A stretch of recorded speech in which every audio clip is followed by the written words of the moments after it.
Welcome to Upside Down Influencer, where we talk about the things that we see on social media and how we as Christ followers can do them differently. I'm your host, Jessica Johnson. We live in a really interesting age where it's really normal to post pictures of yourself, your accolades, your new job promotion. And I'm not saying that all of that is bad.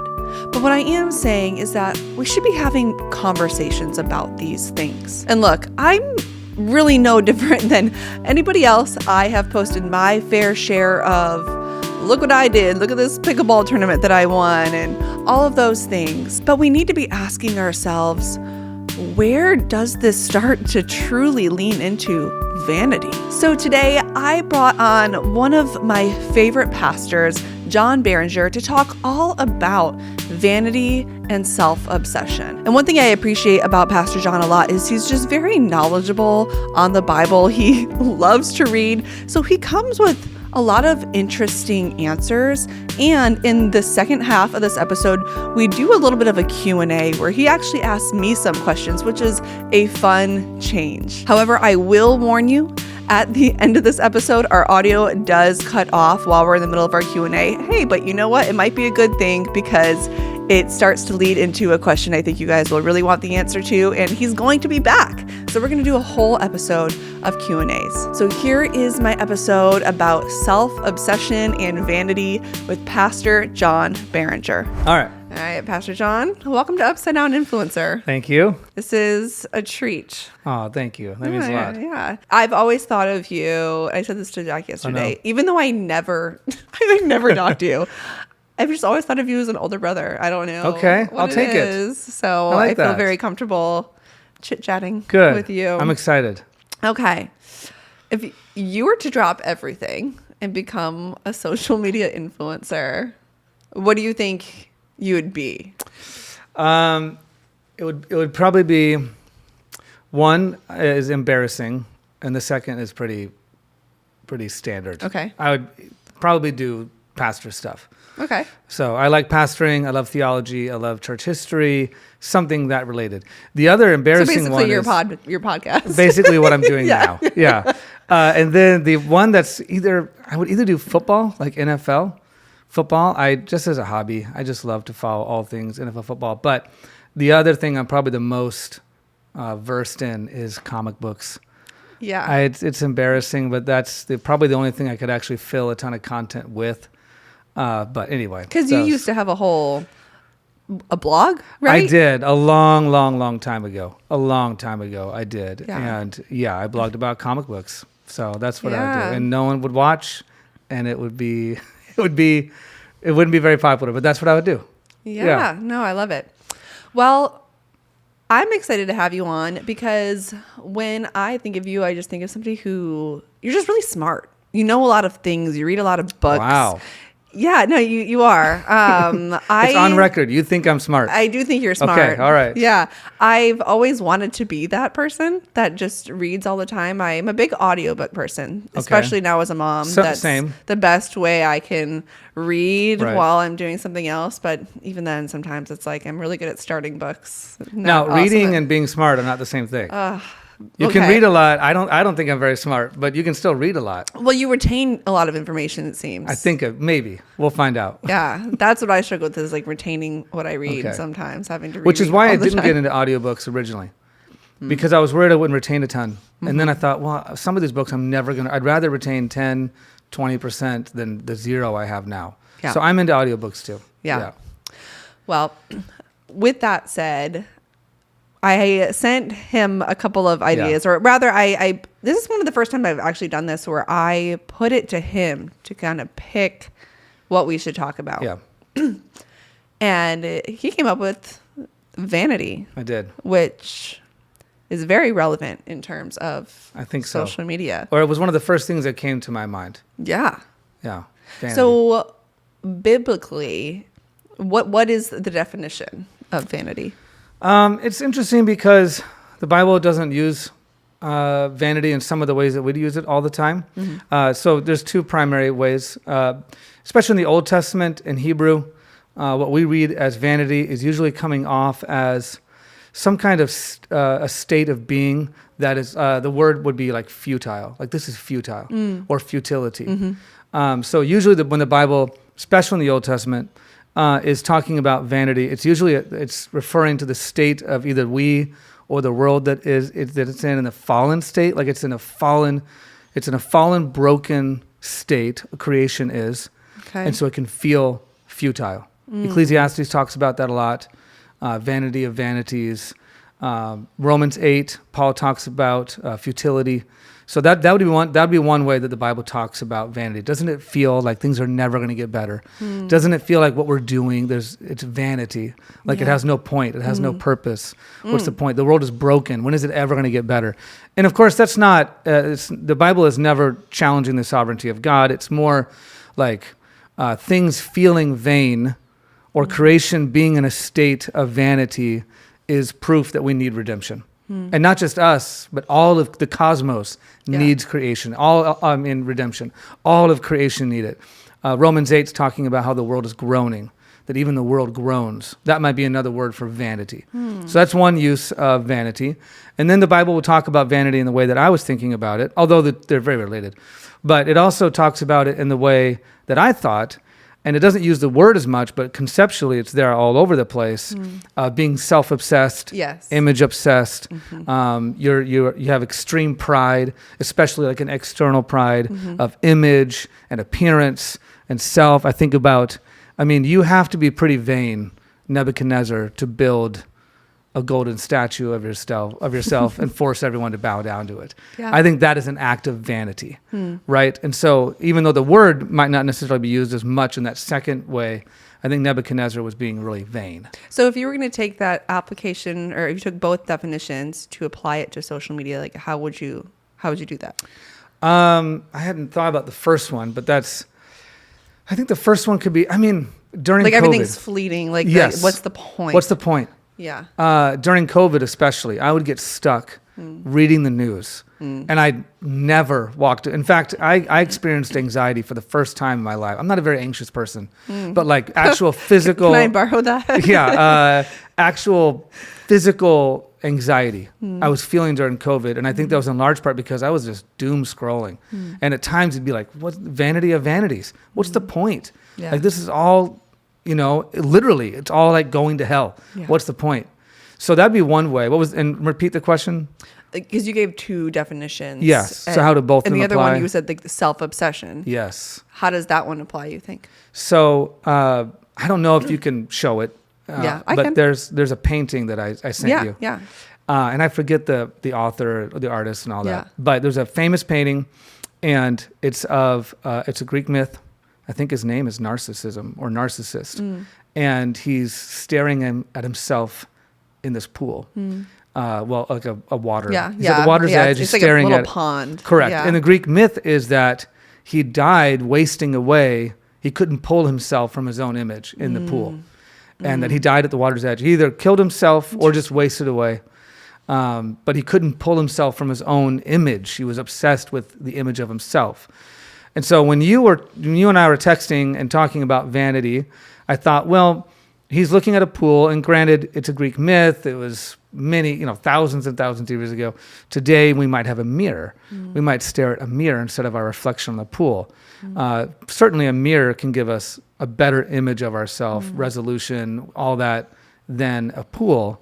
But then I thought, well, and especially in relationship to what we're talking about, if you were going to redo that image today, I think that person would be looking at a screen. I think they'd be looking at the phone. For sure. And they would just be staring at themselves. Yeah. And you might even argue that the phone can enhance the image that you might look at a mirror. Right? There's all these filters, and you can do all kinds of things. I'm very unfamiliar. It's actually funny that you would have me on this podcast because I don't really do a lot of social media. I'm way more of a lurker than I am a content creator. Yeah. But it's my understanding, and I've even seen some, like my daughters. I have 3 little girls, and they'll sometimes show me like the filters. I look like a monkey, or I've got makeup on my face, and they think it's hilarious. Right. So you could even argue that the screen might even show us an enhanced version of ourselves. So I think the second definition fits really well with some of the temptations with social media, that you're just image obsessed. Yeah, and what you said a second ago, you're about just like wasting away staring at your reflection. It made me think about how often we might, and you don't do this because you're not really on social media, but put so much effort into our online life that you are wasting your real life, like the time Correct. in your real life, losing. Well, where's my dog? Hopefully every time I record, there's always something. That's dog, fine. helicopter. Are we doing good? Thunderstorm. Yeah, we're fine. All right. But anyways, yeah, I think you understood Yeah. what I'm trying to say there. So do you think social media has normalized vanity to the point where we don't recognize it? In the age of self-promotion, I just had a whole episode about this. It's like when something's so normalized, people don't even see it anymore. Right. I mean, do you think that's possible? That's Sure. happening? I remember one thing I told you was, one thing I told you when we were talking about this is I was actually having a hard time at least on my bookshelf, and maybe I just need new books. I would love to get some new books, but I was having a hard time finding like a good chunky chapter on Vanity, or, you know, a really meaty article online on a popular Christian website that really nailed down Vanity. And I do. So your question you're asking, like, is it going unnoticed? Yeah. Yes. And I wonder if it's actually creeping into like some Vanity is okay or good. Like since Vanity is image and self, I mean, right now, self-help, self-improvement, mental health, the idea of like taking care of me and making sure I'm okay.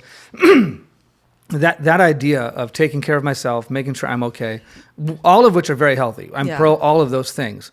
But I wonder if Vanity can creep in and almost feel like, well, looking at myself, being self-obsessed, there's a healthy version of that. And then does Vanity kind of creep in the back door and, like you said, go unnoticed? I think it's easier to notice it when you're just looking at like, oh, that person's not a believer, so obviously Right.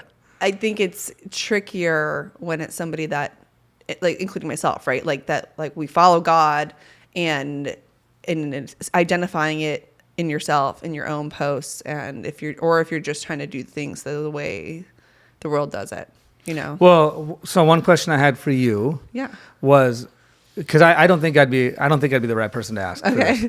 How would you see something on social media and say, man, that's pretty vain? Or there's some vanity there. Like, how do I determine that? Yeah. So, and this is really hard because my spiritual gift is discernment. And sometimes I can't always just point to why I feel a thing, like, or why I feel a certain way about a thing that I see, other than being like, something about that feels off. You know, and that can be a little tricky sometimes because I can't just say that for everybody all the time. Right. And sometimes that's only a conviction that only I think God will give me, and I'm not necessarily supposed to be out there like repeating, you know, like it's not necessarily something I'm going to send into my disciple group. Right. But sometimes I think it's just something I see, and God is maybe just telling me not to do it that way. So what would some of those things be? I really hate when I have to talk like this because it sounds like I'm patting myself on the back. But I can spot a humble brag really fast, or when I'm like, I probably wouldn't have posted something like that. Like, I think there's a fine line between celebrating others and humble bragging. Like, for example, you might see a post of somebody that's like so honored to be here among all these amazing leaders. Right. And it's not really up to me to determine if that's like their heart posture, right?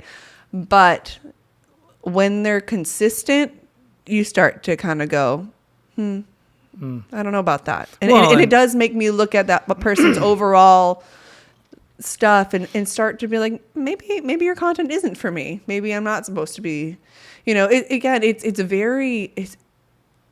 deceptive. The enemy typically isn't just out there like, hey, it's me. Well, correct. You know, especially in online and in Christian circles, it's sneaky like that. And it can slip in that way. And I constantly have to check my own heart about that stuff. And so for like this podcast, for example, I've been slowly like recruiting people to be like, hey, like I just need people that are watching my stuff to tell me when I'm off. Correct. Because I might not always know. And I just don't want to be on an island. Well, and if anyone's being vain or vanity's creeping in, I don't think you have to have that accountability, because to be vain is I'm just watching myself. Yeah. I'm not, I mean, that painting again. I'm not looking at anything else. I'm not seeing what anyone else is doing. So if the enemy is creeping in, I'm missing it, because I am so focused on myself, or modern day, the phone, I'm not aware enough.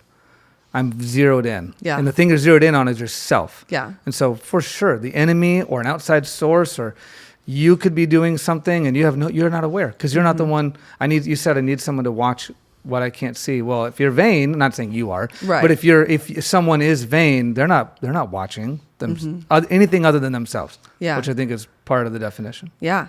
Yeah. That was funny. I was going to ask you if vain came from the word vanity. I don't know if you knew that or not. Should have been more prepared. Nope. No, I wasn't sure. But in my preparation for we both this, have a cough. I know. We probably had the same. Haven't coughed all day. We probably had the same illness. Or I'm giving it to you as we speak. I've already been. I'm at the tail end of whatever it was 3 weeks ago. Oh, sorry. Yeah. Oh, it was fine. Okay. So what do you think the spiritual consequences of constantly seeking validation through social media or our appearance or whatever is? Well, because the immediate payoff is that people compliment you, and I know, which feels so good. Right. Yeah. And I think might be some of the cause of vain, right? Is to listen to that, start to believe it. Everyone else is looking at me. Why can't I look at me? When I thought about vanity, I thought, perhaps vanity and idolatry are twin brothers, and they're almost either one and the same, or one follows the other, or vanity is idolatry pointed inwards. Idolatry is worshiping anything that's not God, or instead of worshiping God, think about the golden calf, right? It's external, it's outside, so you're worshiping the golden calf. I wondered if idolatry or vanity is just idolatry pointed inwards. Well, I'm just going to worship myself. So I think one of the spiritual consequences could be you're committing idolatry. And Old Testament especially, idolatry pops up all over the place. It has got to be one of, if not the number one thing that the Lord is constantly warning Israel about is their idolatry. So that's one. I also thought about if you become, or we, not you, we, because while I don't do a lot of social media, I certainly doom scroll just like everybody else. Does Reddit count as social media? I think so. Okay, then I do a fair amount of social media because I go on Reddit. It's an app, right? I guess it's not as like. I mean, is it community based at all? Sometimes I only go to Reddit occasionally if I'm looking for a very specific topic or something. Okay. So if that counts, then I do my fair share of doom scrolling on social media. Okay. But if we're so image obsessed, and if we need something tangible and visual to relate to it, well, then I think a spiritual consequence could be that we start to lose an ability to relate to the Lord. I mean, the Lord is not very image obsessed at all. At least the God of Scriptures, right? You shouldn't make any image of me. I mean, can you think of one time that the Lord made an image of himself a big deal ever? No. He's not image obsessed at all. The Holy Spirit, you can't see him, right? It's like the wind. You can see the effects of the Holy Spirit, says Jesus, but you can't see the Holy Spirit. Yeah. Even Jesus came in the form of a very simple man. We have a better physical description of people like Samuel and Saul than we do Jesus. Yeah. And I imagine that's in part because why would you, there's nothing special about Jesus' appearance. Yeah. So whether it's the God the Father saying, don't make images of me, or it's the Son looking like everyone else, or the Holy Spirit who you literally can't see, when it comes to image, I don't feel like the Lord wants me to have an image type relationship with him. It sounds like almost the opposite. And so if all I can do is relate to people as long as I can see them and it's all image based, well, then I wonder if, and I really mean this, I wonder if it would be hard to relate to the Lord then. because I'm so accustomed to, I'm so in need of seeing that person. I mean, I've got to see you. Even now, like most of, a lot of my conversations, even over the phone, there's a visual component. You know, it's either Zoom or FaceTime. Like, why would I not FaceTime my wife? Why would I just call her unless I'm driving or something? I want to see her. I think she's beautiful. And this is a bonus. I'm not saying it's a bad, but if we become really, I've got to see the person, I've got to see the thing, I need to have a visual reference. Well, then I do think it might be hard to relate to the Lord, because I don't think he's chasing that down. I don't think he wants us to relate in that way. Now, there are people who see God, right? You know what I mean? And certainly Jesus was a human. People saw him. I'm not saying that we shouldn't look at the Lord or not see him in certain ways, but he doesn't seem dependent on an image for us to relate to him. And almost the opposite, I feel like. Interesting. I wish I thought about that concept sooner, because I feel like I could have developed better questions. I'll come back around that. And we'll get into it. I'll have to process that out a little bit.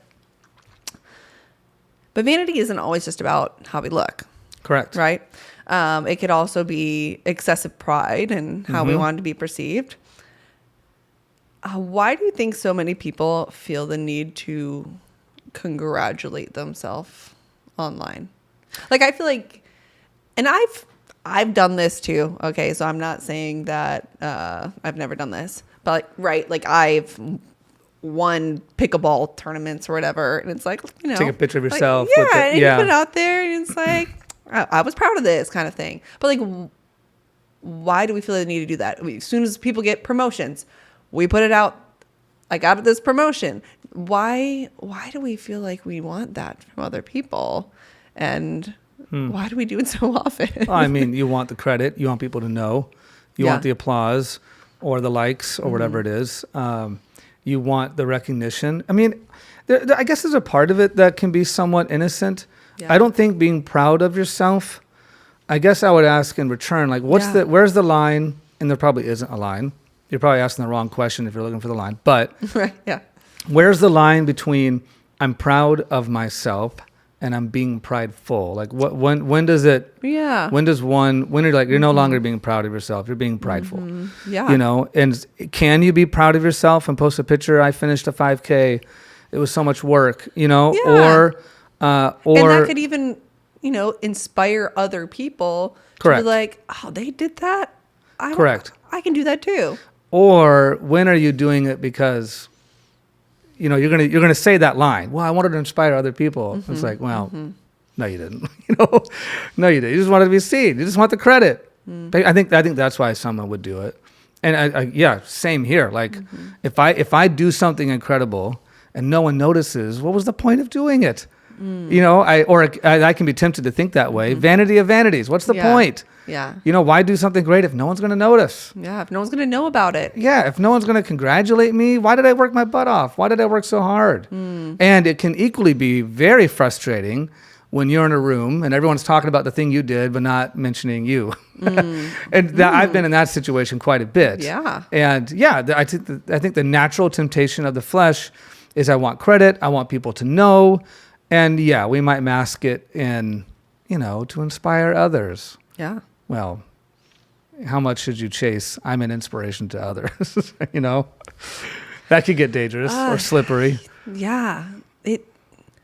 That's really a tough one, because that's a majority of niche content, I think. Sure. Right? Like, I follow a bunch of runners, and their content does inspire me. Sure. You know, and I'm sure they're making a living off of, you know, their content too and stuff, but I'm like, I don't know, you know, what their reason is behind posting what they post, but I do watch it and I've actually learned a ton. But again, like, that's not really up for me to determine what their reason for posting is, but I also wouldn't have learned a lot of stuff without their posts, you know? So yeah, and I think it's probably more of a tightrope to walk. Yeah. Than it is attention to manage. Yes, than it is a problem to solve. Yeah. But I think, like what you were saying, there are times where you sniff it off. Sometimes you just know. Yeah. It just smells off. Exactly. You know? And when I feel like it starts to smell off, you know, I just use more caution and be like, maybe I'm not going to. I don't think I can do it. If I'm I do engage with some social media, and I think if I get the impression this person is just self-obsessed, like it becomes almost gross to me, and I can't do it, despite the fact that I'm tempted to do it myself. Some of it's more apparent than others, right? Yeah. But it's tough because somebody might also look at my stuff, and I can't be like, no, I promise you I'm not self-obsessed. Like, I can't convince somebody of that. They probably would have to know me in real life to know. Well, and then it's probably complicated in that what might come off to you as inspiring comes off to me as prideful. Okay, so someone I follow on Instagram, okay, not, I guess, I don't know, not embarrassing or not, but I really like Mark, how do you say his last name? Mark Wahlberg, the actor? Yeah, Love Mark Wahlberg, okay? Danny makes fun of me all the time. Okay. Because I'll bet you if I pull up Instagram, he's probably the first person to come up. Okay. Because he's a big Christian, and I mean like he's literally big. He's also very built. Yeah. So some of his posts, he'll be like at church, and he'll do something churchy, and he'll look at the camera and say, "Stay prayed up," and like full disclosure, that is actually inspiring to me. It really does encourage me to pray more, even though it's Mark Wahlberg. But then in another post, you know, he's like lifting up his shirt and like there's his abs. And I'm like, bro, I don't... Stay prayed up, bro. Right? Like, who cares? You know what I mean? And that's when I will like, bro, I get it. You have abs. You know what I mean? Like how many times do I need to see your abs? So I know that, even though that individual person inspires me, there are times where he's not inspiring. In fact, he's annoying. I'm like, go away. Yeah. You know what I mean? Or he's got some kind of vodka that he's trying to get people to buy or something like that. Yeah. So some of his content, inspiring. Other content, prideful maybe. Yeah. And then maybe I could send you the content and you'd be totally grossed out and be like, this is not, John's inspired by this. There was this post the other day that I saw, and it was a guy trying to give like good marriage advice, but he was shirtless. Oh my God. And I was like, who is your audience here? Are you trying? And he was talking to men. And so I think that was the confusing part, was that I'm like, okay, you know, I think what it comes down to is like just discernment and just knowing like,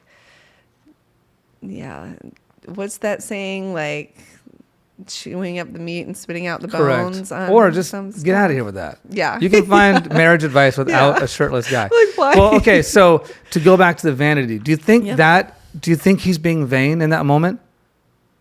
I mean, it's so weird to be like, yeah, that person is vain. But I don't. You tell me. I don't know a lot about a posting of it. Did he have to edit that? Did he have to stare at himself a lot? Probably. So he's not like, oh yeah, you're right. I wasn't wearing a shirt in that scene. There's no way. Correct. And I'm imagining that he's not embarrassed by the shape of his body. Probably not. Right. So come on, there's got to be. Yeah. I mean, I don't want to judge. Right. Maybe I am. And Christians called judging discernment, and then we're fine. But is he being vain? I feel like there's got to be. You're giving marriage advice with your shirt off on Instagram in an edited reel or something. Come on. Yeah. What do you think true freedom from vanity looks like for the modern believer? I mean, the first word that comes to my mind is meekness. But freedom from vanity? Do you think we ever will be? Yeah, I don't know. Without our spirit being, as long as our spirit is attached to our flesh, I'm not quite sure, because that is, I think, some of the source of vanity is the flesh. Yeah. Idolatry being someone else's flesh or some other kind of fleshly thing, the golden calf, or my own flesh. Yeah. You know, the marriage advice guy with his shirt off. Yeah. So true, utter freedom from vanity, I don't know. In fact, that might creep into that second usage of the word. Like, it can feel pointless at times. It can feel like vanity, that I'll never escape being someone who's vain. Yeah. I'm sure that the gospel can at least get us close, if not all the way to full freedom. Have you ever had a time though where you were challenged when it came to vanity in your own life? Oh, I'm sure. So I'm a pastor. And so I go on stage and go in front of people. And I do have this, I don't know if this counts or not. I have a mirror in my office. Okay. And I catch myself, again, like I can even trick myself into thinking like, no, it's a good thing. Like almost every time I walk out of my office, I'll check myself out in the mirror. And I can tell you Like, well, I'm just trying to make sure that I look presentable. And as a pastor, I want to be, I want to look professional. I want to look like someone who's in charge and executive presence. And I'm always presenting and all those things. And none of that is untrue. Right. I'll bet you, though, that there have been times, or are always times, where I'm like, well, I want to make sure my hair looks straight, and you know what I mean. I've never worn makeup or anything like that. Good. But yeah, I mean, I wonder if that's just one of those like everyday, like it just seems wrong to walk. For some reason, it seems wrong to walk into my office without looking in the mirror first. I don't know why that is. Make adjustments. Or change shirt. I think where it can be challenging sometimes, especially on social media, is if I make a TikTok where I'm put together versus when I'm not put together, the one where I'm put together is going to perform better. Right? And it's like, we keep using this term, like, where's the line? But it's like between, there's just a reality of people are, like, it's like almost like a marketing strategy of like people paid better attention to me when I'm put together versus look like I rolled out of bed in the morning. Right. And I think that again, we're probably talking tightrope. Yeah. Because especially if you're going to work. Yeah. And you have the kind of work where people are looking at you. You should look presentable. Like if I was going to post something on the Upside Down Influencer Instagram, I mean, I'm probably not going to look completely like I rolled out of bed. Nor should you. But I'm not also going to get so dialed up like I'm going to prom. Correct. And I talk to the team I oversee. I talk to them all the time about executive presence. We've read a book, Executive Presence. I've quoted from it in the podcast, the podcast that I do. I think it's a big deal. And I think even ministers and pastors don't pay close enough attention to their presentation and to executive presence, but it probably can dip over into vanity and being a little bit overly focused on it. So anyway, I remember one time I got dressed and it was so strange to me because it just threw me way off. I remember one time I wore a Hollister shirt and it had the logo, the Hollister logo on it, and someone commented on it. And they're like, oh, guess campus pastor doing pretty good, or something like that. Or, you look really sharp. Hollister? Yeah. And first I was like, Hollister. Of all the brands. Clearance rack on Hollister. And I just thought like, man, and so honestly, from that point on, I tried to wear a shirt without logos on it or any kind of brand. I don't know. It threw me way off. And I thought, am I presenting something I'm not meaning to? I think there's wisdom in paying attention to that. 100%. But you also could overdo it, because the reality is you're not going to make everybody happy. Well, and I think overdoing it is whatever that means is probably where vanity comes in. Yeah. Because that's actually pride in the opposite direction. Correct. It's idolatry. I think inward. Yeah. Yeah. Well, you said you had a couple questions for me before we pivoted. Yeah. I came prepared, and I'm going to try to make these as in line with vanity as I possibly can. But sure. I think that I have a high amount of respect, both for you individually and for what you're doing. And so you are the person I want to ask social media questions too. Thank you. I appreciate and we'll that. find a way to tie them in with vanity. Okay. Okay. So for example, you just said something about, it gets, when you're more dressed up or put together, that one that post is better than the other. So one of my questions was, as a Christ following Christian social media person, how do you measure success? And I guess we could get stuck on like, how do we define success?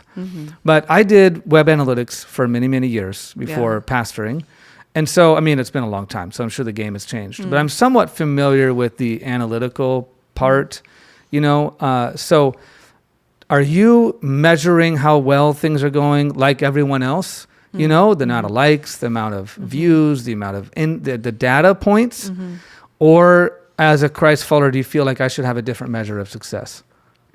Well, I think it also really depends on the goal to begin with, right? Like Okay. my personal Instagram for a long time, I thought that's what I was supposed to like pursue, because I have some videos that go super viral, and sometimes I'm like, "Wow, I wish I monetized that," kind of thing. Too late. Yeah.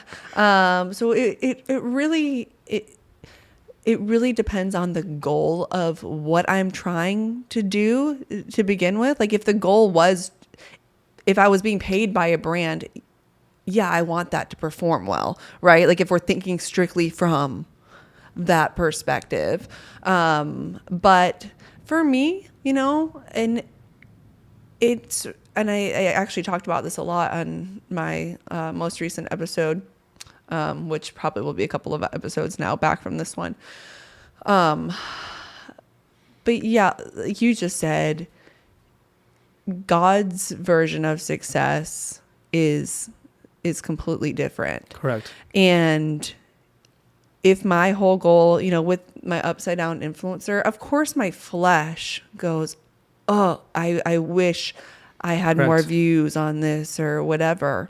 But I know that I'm being obedient, no matter if that video got 20 views or 200 or whatever. And I feel way more secure about that, like when I post something, than trying to do something in my own strength and just trying to get views. Because there's all sorts of ways I could cut and edit to make something seem like it's not, and that I don't like. Okay. I have a second question about that. Well, I was gonna maybe we'll answer it, because and this is something I haven't really had to deal with a ton, but like, I think there's a difference between trying to like make clickbait versus just being smart with your marketing. I that's the word we want to use, marketing, right? If I make a thumbnail for our conversation right now, I'll probably come up with a strong title, right? But I think there's a difference between creating like a strong title and then trying to almost make it something that people want to click on for the wrong reason. I've seen a Christian creator put something as their thumbnail that was like, and they used a famous pastor's name. I don't know who, but it was like, this pastor, so blah, blah, blah, did what? Oh, yeah. And it made you kind of think, oh, what did this big time pastor do wrong? Yeah, and it's trying to incite something in you, almost like the spirit of gossip that makes you want to click on it. And like, that's like, I strongly feel like God's like, no. Like, don't do that just for clicks. That's not for you. That's good. Like you're supposed to be set apart. Everything is supposed to be. Well, and that's what I meant by success. Yeah. As Christians, we measure life a lot differently than the world, right? Yeah. We all, right? Money. Exactly. Promotions at work. Yeah. We just have a different, and I wonder, is it the same in social media?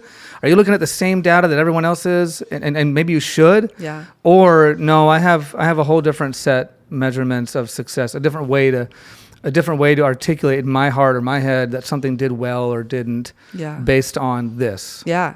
And again, it's personal, I think, depending on the person and their goals. But if you're speaking strictly from, I'm a Christ follower who's just operating on social media, I do think we are supposed to have a different version of success and what that looks like, and looking at it completely Okay, so that was one of my other questions. I had a few, and you just hit one. Okay. So I'm going to go for it. Yeah. And you're so right about the clickbait thing. YouTube has definitely figured out that I'm a Christian. Yeah. And I get some of the weirdest stuff sent my way. Yeah. And if I saw Pastor did what, I am not going to lie, on a bad night, I'd probably click it. You know what I mean? Like, what'd he do? Yeah. You know what I mean? And then they get me. It turns out he did this nothing. Amazing. Correct. And I'm like, I wanted to see him get fired. Why am I doing this? Yeah. Okay. So here's my question. What is the difference between a Christian who is on social media or does social media and a Christian social media influencer? So just a typical Christian that's on social media. Or I'm a social media influencer. Okay. And I happen to be Christian. And a Christian social media influencer. Or is there a difference? Personally, I don't love the idea of Christian influencers. Because at the end of the day, we all have influence. And Correct. if you're a Christ That's follower, you should be Right. using social media differently. But I do, unfortunately, I think there is a difference nowadays, because if you're going to pigeonhole yourself and just say that you are a Christian influencer, then all of your content kind of is like, I think just, I don't want to say overly Christian, but I prefer to maybe follow somebody who is still an influencer, but doing their regular life but strongly following God in all of those things, you know? So like you could be, I don't know, a person that fixes dishwashers and still talk about the Lord. Correct. But I don't necessarily think like that needs to, like you can, I don't think your whole account necessarily needs to be. I actually, in fact, I think that people relate to people who have jobs and all that more, and then talk about God on their social media. And not every post is something related to the faith. And it can. Yeah. And it can. I just don't think that it needs to be that way. And don't get me wrong, if somebody feels really led that that's like what they want their whole ministry to be, and call themselves a Christian influencer, I just think when you start coining yourself as a Christian influencer like that, I think it's harder for you. How so? I don't want to say that you almost have less impact, but I think the scrutiny is almost different, because it's almost like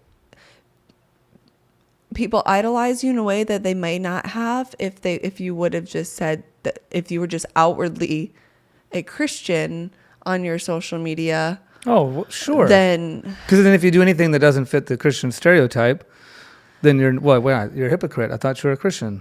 yeah. Or maybe not the stereotype, but the legitimate, like. Oh, I'm seeing your phone's ringing. But anyways, I think the moral of that story is, because I think everybody has influence, everybody is a Christian influencer. You know what I mean? And Correct. Like we all are in our own spaces and our own things. And so I think people actually get hung up on this idea that they feel like they have to be a Christian influencer in order to have influence in the online space. And it's like, no.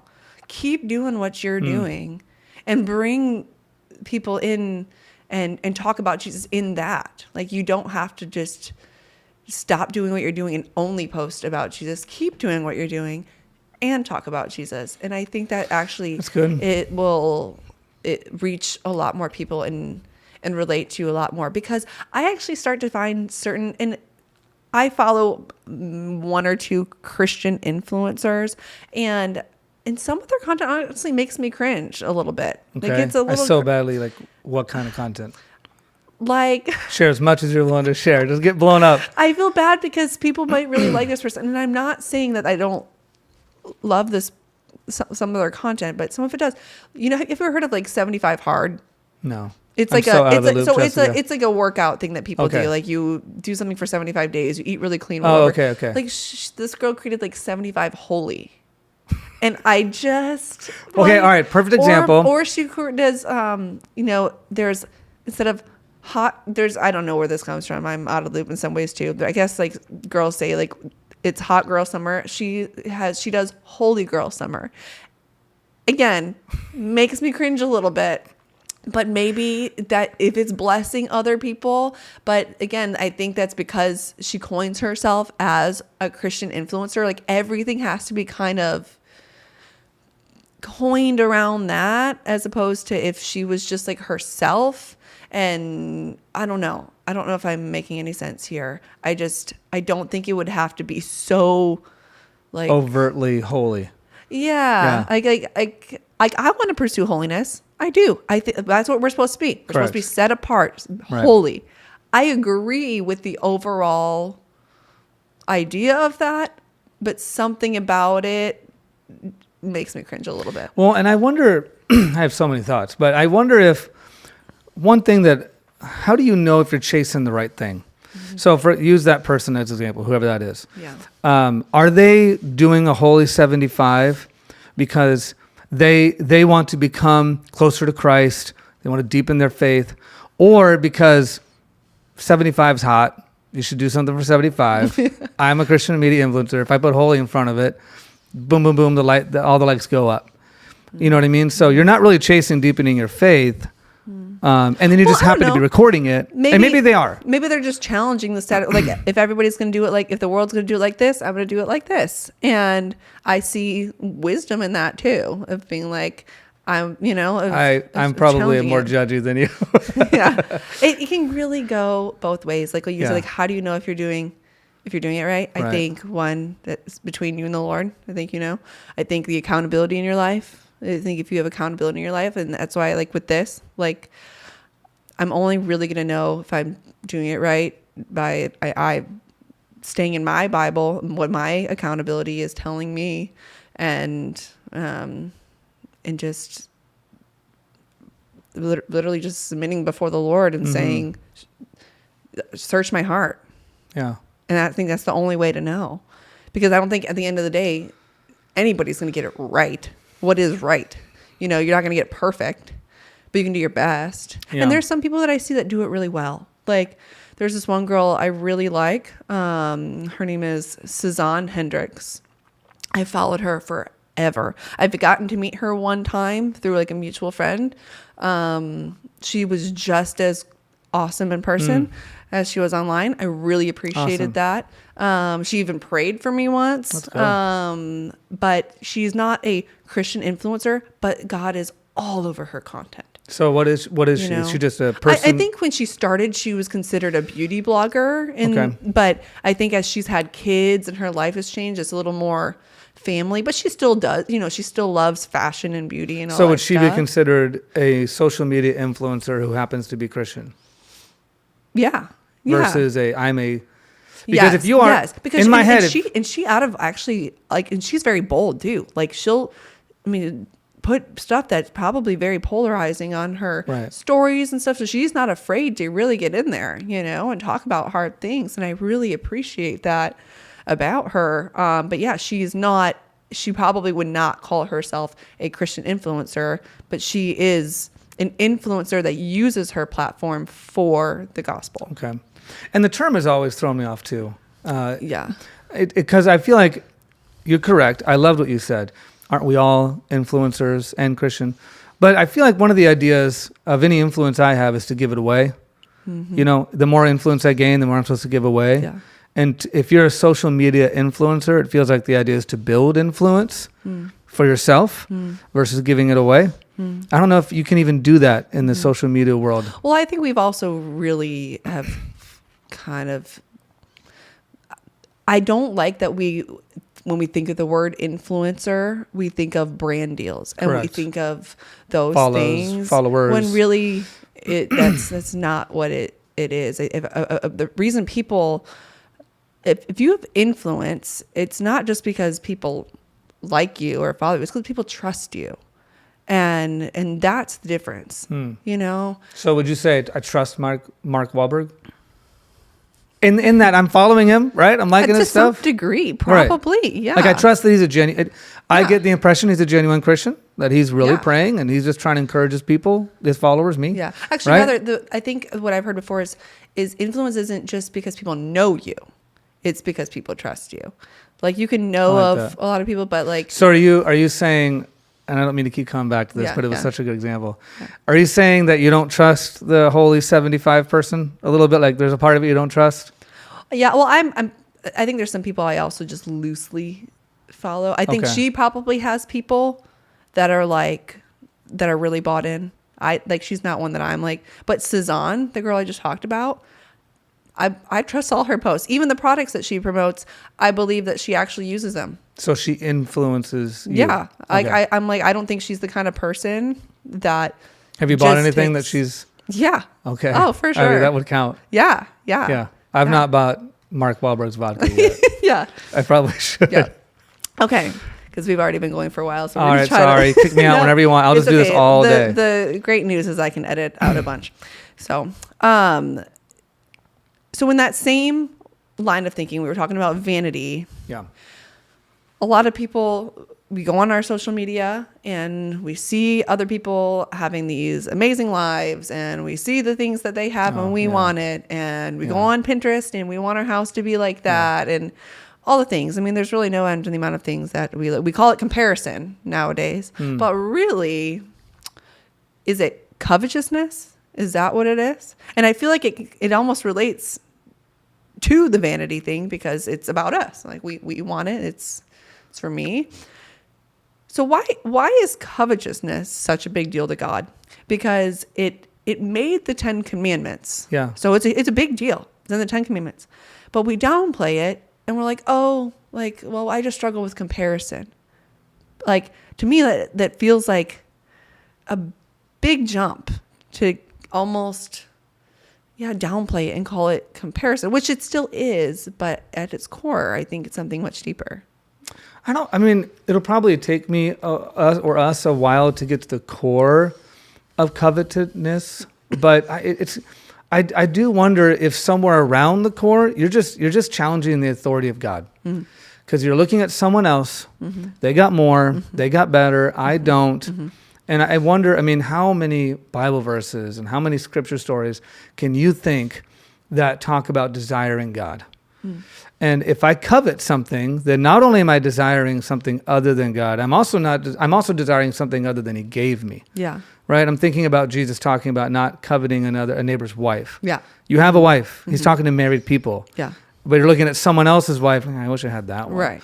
You know what I mean? Like, you're disappointed in the Lord and you're challenging the decisions He's made. You're challenging His sovereign will. I mean, good luck with that. You know? Yeah. But I do it too. I think we all do it to some. I get off Instagram and degree.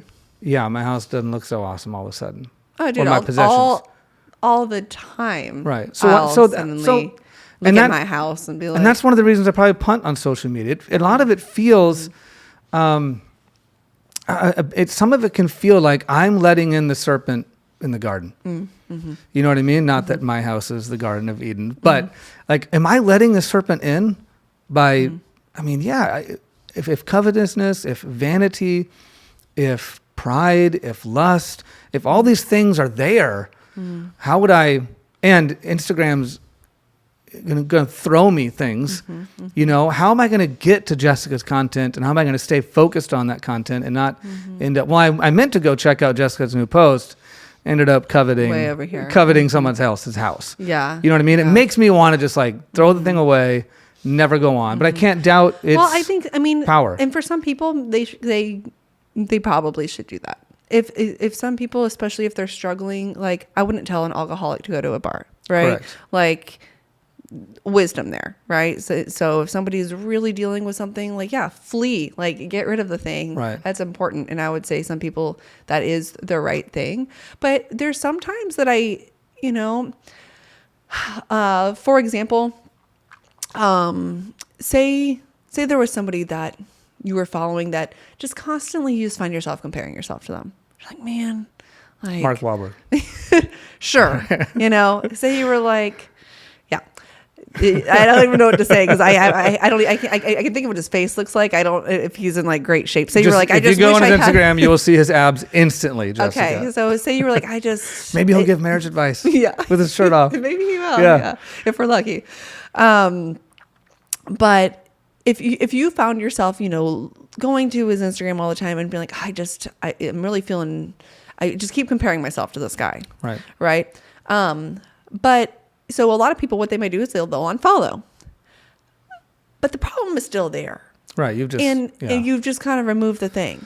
And so I always tell people, like, look, like, maybe you can unfollow, but while you do that, start doing the work too. When it comes to just being on social media, and yes, you are surrounded by temptations, and I think only you really know what you truly need to just like flee from. But there's also other things too, right? Like, there's options now on social media where you can hit not interested. There's things you can do to try to really train your algorithm to be better. Okay. And it's helpful. But some algorithms are tougher than others. TikTok's really sensitive, where if you watch a video for like, I swear, 5 seconds, they're going to send you a video just like it the next time you swipe. Like it's very sensitive.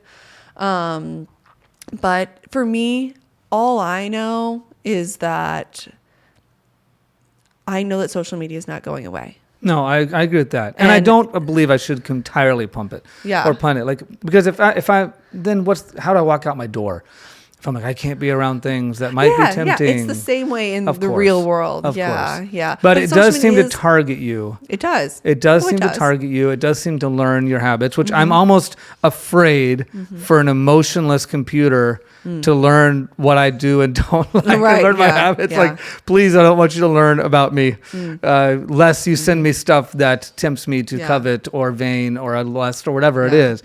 I'm almost afraid of that. But no, I think there's massive power, good power. And one thing that just came to mind. So when I first got serious about my relationship with God, I remember one of the very first things that I had to do was I had to change my living situation. I needed to get away. I was living at the beach. I was just surrounded by a certain group of people, and I needed to get out. And I just started getting really involved with the church. That's what, like, when at 522, I started just showing up. And I knew that that's what I needed. I had to get away from there and really just get grounded and just be really solid in God. And eventually, after, a couple years or whatever, I was able to go back to that same place and see those same people. Correct. And the temptation not even fazing me. Right. And I think the same can be true to a degree, right? Depending on what your struggle is, whatever. With social media, it's like, maybe you do need to just get away for a while. Well, and if you just avoid it forever, are you actually becoming stronger? Yeah. Or are you just avoiding? Or is that same problem going to show up in a different area of your life? It just looks different. It just might not be on your phone. It just might be in a different way, you know? And so either way, it's like the answer is to be rooted in your relationship with God. And become more holy, more sanctified. Yes. And then you can go out and use that influence. Yeah, I've definitely gone, like I've taken breaks from social media. I've deleted the app, Instagram or Reddit. During Lent, I'll almost always delete Reddit. Like, I'm just going to take 40 days or whatever and get away. During COVID, when I caught that my anxiety is induced by the news, I just cut that out all of a sudden. You know what I mean? The world didn't seem to come crashing down as much as it had before. So I think developing some healthy rhythms and paying attention to those and not pretending that social media doesn't have it away with us or can't be as dangerous as anything else. All right, I have another question for you. Okay. That I wanted to ask. Yeah. Okay. Is there anything, and obviously there is, but I'm curious what it is. Is there anything on social media, related to Vanity or not, that as a Christian, I don't know which one you would call yourself, a Christian social media influencer or a social media influencer who is Christian, is there anything that, like, I just won't do this?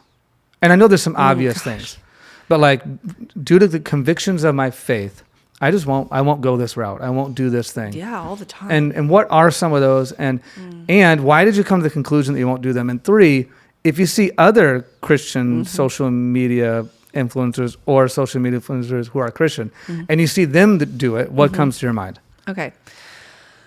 And unfortunately, this is where it did cut off. So I hope you stick around for a future episode with Pastor John, where we do a Q&A style episode where we go back and forth. I think you're going to enjoy it. And if you want, send me some questions that maybe we can think through before we record that one. All right. Well, I will see you next time.